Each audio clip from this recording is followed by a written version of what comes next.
Hi friends and Israel fans, come and join me in another episode of Israel with Moshe.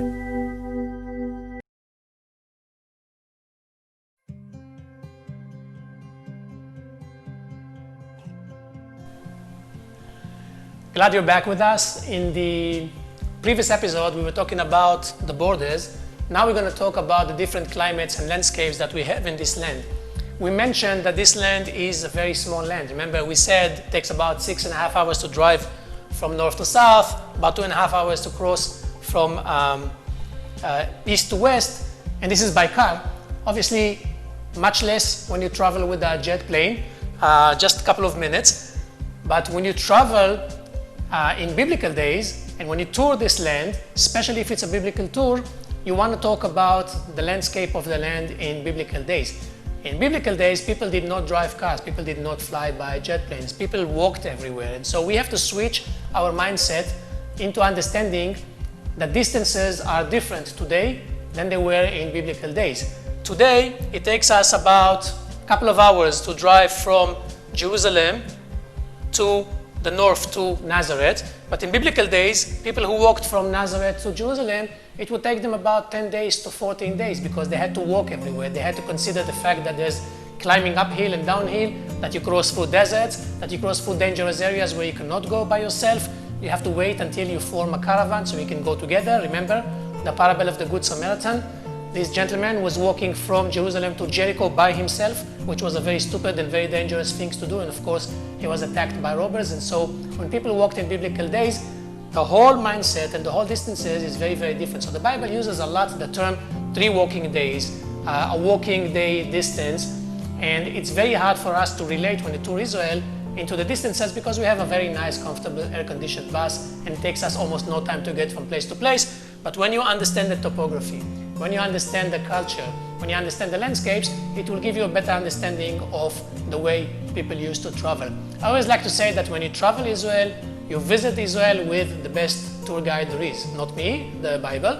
And when you go with the Bible and read those events in the places, pay attention also to the names of the places. Pay attention to the distances. Pay attention to what the Bible hints you to enable you to understand how people walked from place to place. So we are a small country, but there's all the different landscapes and climates that exist in the world, exist here, and it varies. It changes a lot from north to south. If we begin in the north with Mount Hermon, the highest point in Israel, 6,700 feet above sea level, it actually snows there in winter, and then the water would melt and come down to the Sea of Galilee. And so you come down from the Mount Hermon area into the Sea of Galilee. That's 600 feet below sea level. Some sort of a tropical area because you have the heat, you have the humidity. Then you continue down the Jordan River, and the Jordan River goes from north to south, bringing fresh water from the Sea of Galilee to the Dead Sea. And you get to the Dead Sea, and it's 1,300 feet below sea level, the lowest point on earth. Here we have a desert climate.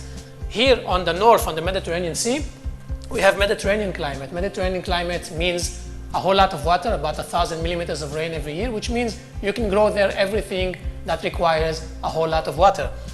Go to the south, half of Israel, from the line of the Dead Sea and all the way down to Eilat, is a desert.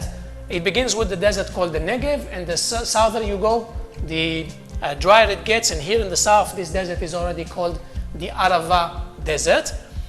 And up here in the center of Israel, we have this line of mountains that actually begins with Mount Carmel over here, goes through the Samaria area, the Judean hills, and ends in Jerusalem.